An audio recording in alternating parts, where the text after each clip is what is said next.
Yo, Geeks, tudo em cima? Ontem fui acompanhar ali o filme Kimetsu no Yaiba, O Castelo do Infinito, parte 1, né? O filme vai ser dividido em 3 partes, né? A Ufotable decidiu farmar grana infinita, dividindo o filme ali em 3 partes. E, cara, falar pra vocês que foi uma experiência muito divertida acompanhar ali no cinema, principalmente por causa da sonorização, né? A base ali dos efeitos de som, né? Tanto os efeitos sonoros, trilha sonora fantástica ali, que tava, tipo, sons separadinhos em cada caixa. É uma coisa realmente muito formidável poder acompanhar Kimetsu no Yaiba no cinema, né? Nos cinemas aí que estão espalhados. A gente vai falar um pouquinho mais sobre as batalhas que teve aqui durante o filme e o meu parecer final. Tipo, será que vale a pena? Será que não vale a pena? Será que é uma experiência realmente completa para assistir Kimetsu no Yaiba? Vamos comentar mais sobre todas essas visões depois da vinheta.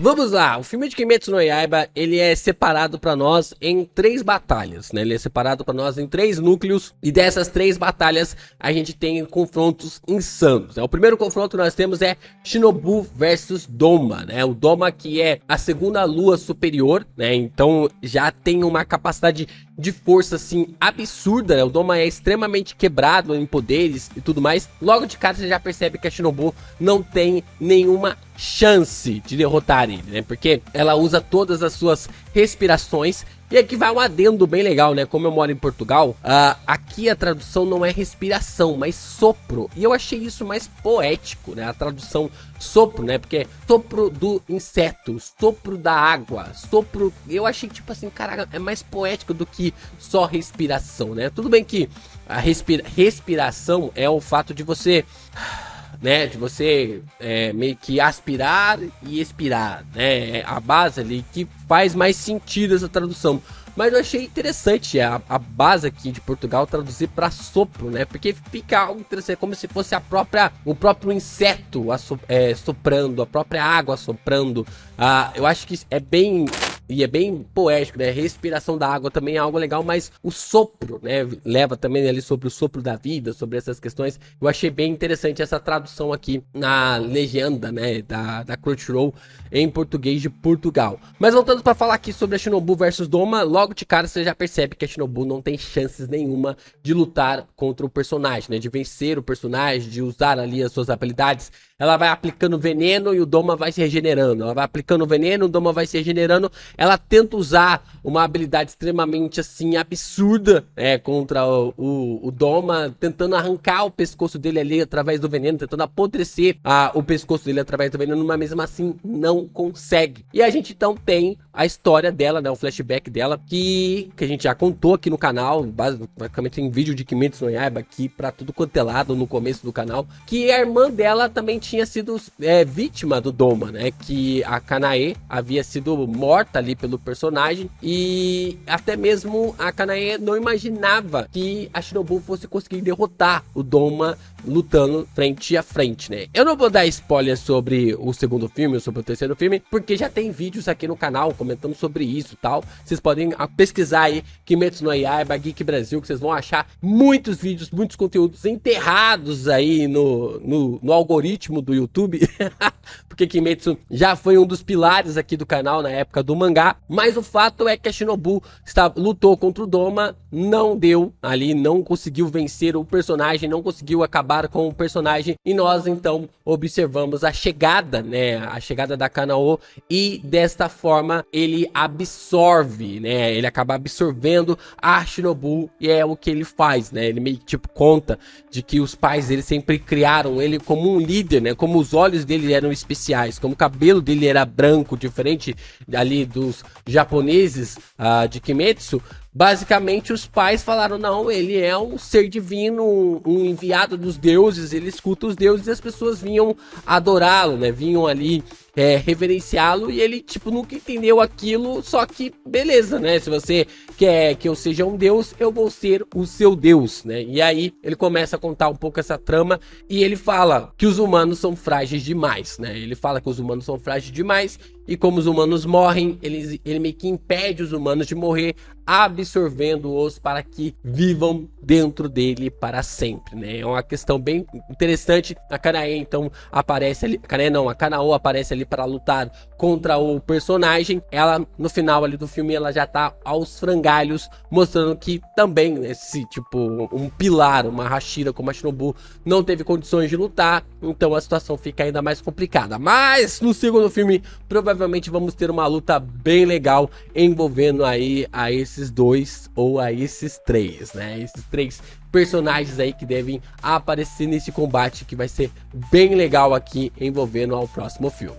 E se você tá empolgado com o conteúdo aqui sobre Kimetsu no Yaiba, deixa seu like, se inscreva aqui no canal e também compartilhe os nossos conteúdos por aí. É muito importante você continuar reagindo, comentando, divulgando ainda mais os nossos vídeos, para que o YouTube vá e entregue ainda mais os nossos conteúdos através do nosso algoritmo. É importante também você se tornar membro do canal, mandar o seu valeu e mandar o seu hypar para continuar fortalecendo e ajudando ainda mais os conteúdos do canal do Geek Brasil. Vamos então falar aqui sobre a batalha dos Zenitsus versus do Kaigaku, né? Que ele tem toda uma trama interessante, né? Porque a base aqui da batalha entre os dois é que o vovô do Zenitsu queria que os dois fossem uma dupla. Os dois seriam um Hashira, um pilar, né? Os dois carregariam essa função. Só que o Kaigaku, ele nunca enxergou o Zenitsu como igual. E o Zenitsu, ele sempre enxergou o Kaigaku como alguém superior a ele. Só que o Zenitsu via o Kaigaku como alguém que ele queria se igualar, não superar. Ele queria se igualar porque o vovô dele falava pra ele meio que tipo assim, seguir os passos ali do antigo Hashira do Trovão. E uma coisa interessante que eu acho muito legal, né, que a Goltage, o pessoal fala, o roteiro de Kimetsu no Yaiba é muito fraco, tal. Eu acho, toda vez que a galera fala isso, eu acho muito bullshit isso, sabe? Porque, cara, tem umas coisas muito legais que são simples, mas são extremamente eficazes, que é que o Zenitsu, ele só domina a primeira forma da respiração do trovão. Ele só domina a primeira forma da respiração do trovão. Enquanto o Kaigaku, ele domina as outras 5 formas. O Zenitsu domina a primeira e o Kaigaku domina ali da segunda até a sexta. E eles eram para se complementar, né? Porque a primeira forma, ela é a base, mas ela é apelona, ela é extremamente brutal, né, na respiração do trovão. E o Kaigaku é mais na velocidade, né? É mais ali vários golpes simultâneos ao mesmo tempo. E era para os dois lutarem juntos, como se fosse uma dupla. Só que o Kaigaku nunca quis isso, ele nunca reconheceu o Zenitsu como igual. E no meio ali dessa confusão, no meio de caçadas ali entre Onis, ele acabou encontrando a primeira lua superior, implorando pela vida mais uma vez. Isso é importante porque quem fez todo o zaralho ali para o orfanato que o Kyomei cuidava foi o Kaigaku. Foi ele que entregou a localização do orfanato para o Oni e conseguiu escapar, conseguiu fugir. E depois ele foi meio que afiliado ali pelo vovô do Zenitsu, né? Pelo vô do Zenitsu. E essa é uma questão importante para mostrar como o caráter do cara já era ruim. Ele sempre teve um caráter ruim. A gente tem ali personagens que tem uma personalidade parecida, né? Só que depois você observa que era mais na questão de proteger, né? De querer proteger. Não é que, tipo, não queria que o irmão participasse da batalha, não queria que o irmão participasse do combate, porque sabia que o destino que estava reservado ali para os caçadores de demônios, os caçadores de Onis, era a morte, simplesmente a morte. Então a gente observa essa questão da batalha, e aí o Zenitsu vem e cria uma nova forma da sua respiração. Ele acaba criando uma nova forma da sua respiração. Eu achei isso do zaralho, muito bom essa adaptação aqui. Foi uma base ali bem interessante da animação, o Zenitsu cortando todo lugar ali, chegando, pá, e atravessando ali a cabeça, né, cortando ali o pescoço do Kaigaku, definitivamente eliminando o seu irmão, né, irmão de criação, né, acabando eliminando o seu irmão de criação, e no final ele acaba encontrando o seu vô. É muito interessante, cara, como outras obras nos ensinam a entender melhor as perspectivas. Depois que eu fui entender através de Jujutsu Kaisen, que explica, né, que quando você atravessa o rio, né, atravessar o rio ali na cultura japonesa significa ir para o outro mundo, ir para o mundo dos mortos. É um ponto interessante aqui, porque acho que, não me engano, na primeira temporada de Jujutsu Kaisen, o Fushiguro acaba explicando isso pro Itadori e também pra Nobara, né, que eles estão para atravessar a ponte, vão atravessar um rio, e atravessar um rio simboliza exatamente isso. E é interessante que o Zenitsu, ele vai tentar encontrar o vô dele, né, vai tentar abraçar o vô dele, e a grama começa a segurar, né, a grama não deixa ele ir pro outro lado, a grama fica prendendo o pé dele, e ele vai tentando falar com o vô dele, tentando ir atrás do vô dele, só que a grama não deixa, ou seja, o vô dele tá morto, tá do outro lado do rio, que é o mundo dos mortos, e ele tá ainda no mundo dos vivos e não consegue chegar do outro lado, né. Pra quem é japonês, pra quem sabe da cultura japonesa, isso aqui é base, né, é algo básico. É como falasse, por exemplo, de caipora, saci pererê para algum brasileiro, né? Então, tipo assim, ou até mesmo questão sobre o cristianismo pro Brasil, né? Entre céu e inferno pro brasileiro, né? É uma coisa básica, já tá na nossa cultura. Agora, se uma pessoa que não entende um pouco mais desse simbolismo, né, sobre essa visão do mundo dos mortos e tal, passa por isso direto. Por exemplo, na época que eu li o mangá, eu não entendi essa parte. Agora, quando teve essa explicação de uma forma mais enfática em Jujutsu Kaisen, você acaba tendo um pouco mais desses detalhes, dessa visão aqui sobre a batalha. Então foi algo bem legal, todos esses acontecimentos relacionados ao Zenitsu e mais aprofundamento sobre os personagens na trama também. E vamos falar sobre a batalha da batalha, né? A batalha do filme ali, que é Tanjiro e Tomioka versus o Akaza, né? A gente tem esse combate, essa luta realmente insana, né? O Akaza reconhecendo o Tanjiro logo de cara, que ele já havia ficado mais forte, porque eles acabaram se encontrando no combate contra o Rengoku, e naquela época o Tanjiro não pôde fazer nada, né? Tipo, só pôde assistir a batalha deles, e aqui o Tanjiro já pôde participar, né? É uma luta insana, é um combate realmente assim absurdo, e a gente consegue ver, né, depois de o Tanjiro conseguir encontrar o mundo transparente, né, entender mais sobre o mundo transparente, ele consegue meio que tipo assim contra-atacar o Akaza de uma forma a arrancar a sua cabeça, né, conseguir arrancar a sua cabeça, mas o Akaza, o corpo dele se recusa a padecer, e até mesmo ali a regeneração da Akaza é tão absurda que mesmo com a cabeça arrancada, o corpo dele ainda mantém consciência, né, ainda pode manter a consciência do corpo e basicamente conseguir ali regenerar a cabeça outra vez. Só que é neste momento que começa a história do Akaza, ou melhor dizendo, do Hakuji, né? O Hakuji, que é o nome de nascimento do Akaza, né? Tem toda uma história legal ali sobre o personagem, dele querer, dele ser um bandido, né? Ser um ladrão para tentar comprar remédio para o seu pai, sempre apanhando, sempre marcando ali o seu corpo através ali das tatuagens. Os remédios são caros, ele tenta que meio que tipo assim buscar esse tipo de caminho. O pessoal fala para ele trabalhar, mas mesmo o trabalho não daria ali condições para ele comprar o remédio, e ele começa a questionar sobre como o mundo pode ser injusto ou justo ali mediante a sua posição social, né, mediante a sua posição social. E aí ele acaba meio que sendo apadrinhado, né, por um líder de um dojo, né, que é o combate de punhos, né, que como ele não era um samurai, era apenas um lutador ali através dos punhos, isso faz com que poucas pessoas queiram se interessar ali pelo dojo dele, e o Akaza já lutava com os punhos, então ele acaba se aprimorando ainda mais. Aí ele conhece a filha do dono do dojo, acaba se apaixonando por ela se apaixona por ele, eles ficam noivos, só que no meio de toda aquela confusão, a galera meio que tipo assim envenena o poço ali do dojo. Ele vai visitar o túmulo do pai para falar que estava vivendo bem. Quando ele volta, tanto ali o seu sogro quanto também a sua noiva estão mortos, e aí ele decide exterminar todas as pessoas, todos os dojos ali, destrói geral, acaba destruindo tudo, e é nesse momento que o Muzan aparece e dá um golpe bem no seu cérebro.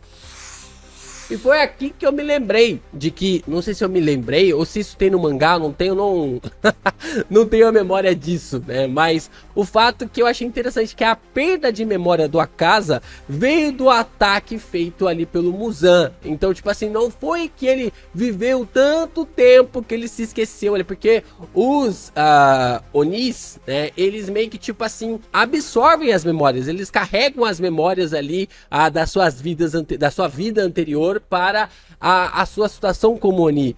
E aí a gente observa que ele consegue meio que, tipo assim, perder as memórias, e o Tanjiro faz ele lembrar ali do seu pai, da sua noiva e do seu mestre barra sogro através das suas atitudes, né? Através ali da sua forma de querer ir pra cima, não desistir, entender mais sobre o universo, de sempre estar sorrindo, e o Tanjiro faz ele entender mais sobre essa perspectiva, e ele desiste da própria vida, né? Ele desiste da própria vida, e é bem legal porque ele dá vários socos no próprio corpo, né, pra destruir ali, e ele encontra o sol dentro dele, né? É uma base bem poética, né? Porque quando ele encontra a noiva, ele fala, finalmente estou em casa, né? Que ele tá ali indo pra casa dele, e no final a gente vê que ele tá indo mais pro inferno junto com a noiva dele. A gente começa a ver, o inferno budista, né? Claro, né? A gente começa a ver que ele vai em direção a uma parte luminosa ali, claro que não é o sol, porque tá de madrugada ali a base que tá acontecendo esse combate, mas como ele encontra o sol dentro dele, esse sol faz ele desaparecer, se desintegrar, e dessa maneira eles acabam vencendo ali o combate.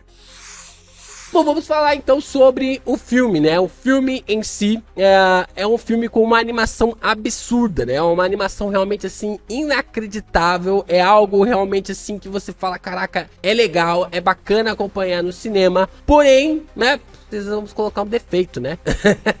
Se você está procurando uma cena que vai ressaltar aos seus olhos em animação, não vai ter. É tipo, aquela cena que você vai falar, caraca, meu amigo, o que tá acontecendo aqui? Tipo, igual aconteceu no episódio 19 da primeira temporada, né? Do Tanjiro lutando contra a lua inferior, ou a luta ali do Uzui contra o Gyutaro na segunda temporada, não vai ter.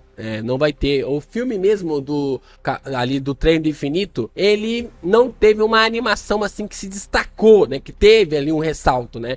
A animação do Uzui versus Gyutaro foi realmente algo absurdo. Agora também da primeira temporada, né? No 19º episódio do Tanjiro contra a lua inferior lá de cabelo branco, ele também ressalta, né? Uma animação que ressalta aos olhos.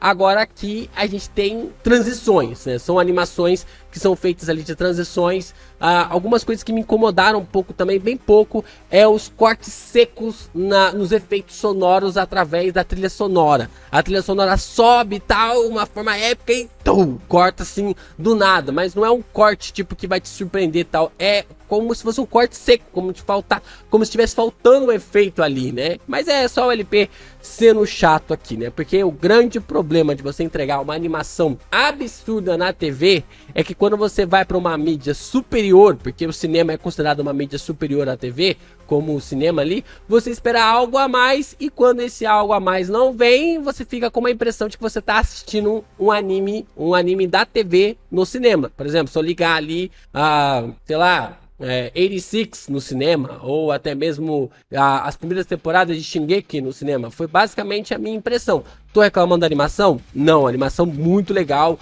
trilha sonora bem épica, é bem legal ver no cinema a trilha sonora, porque o som vai dividindo, tem uma hora que você começa a ouvir o som mais alto de um lado, mais alto do outro, é uma imersão assim bem legal, você fica imersivo durante todo o filme, mas não tem aquela cena que vai ressaltar os seus olhos na animação, né? Eu falo isso basicamente de One Piece Red, né? Eu fui, que é bem no momento, One Piece Red é na transição entre ali a antiga fase, né, da animação de One Piece, e a nova fase. Então eu pensei, caramba, os caras estão entregando aquilo na animação, na TV, né? Imagina o que eles vão fazer no filme.